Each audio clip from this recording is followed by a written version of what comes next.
बघा सर्व शिक्षक बंधूंनी लक्षात घ्या, गेल्या 20 दिवसापासून आपलं आंदोलन सुरू आहे.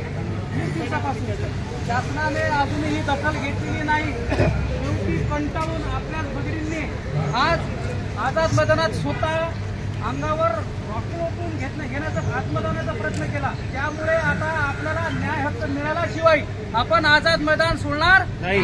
कोणीही घरी जायचं नाही. तुमच्या सगळ्या लेकरं बाळाची शपथ आहे, तुम्हाला सगळ्यांची शपथ आहे. तरी कोणी घरी जायचं नाही जोपर्यंत आपल्या महिलांची सुटका होत नाही, हे आपल्यापर्यंत येत नाहीत आणि ठोस निर्णय होत नाही तोपर्यंत आपण आझाद मैदान सोडणार नाही. आणि घरी बसलेल्या शिक्षकांनी यातून जरा तुम्ही जागृत व्हा.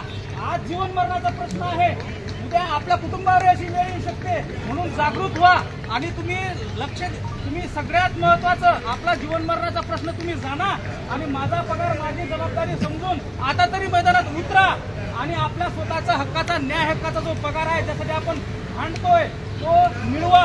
अन्यथा वाईट परिस्थिती आहे.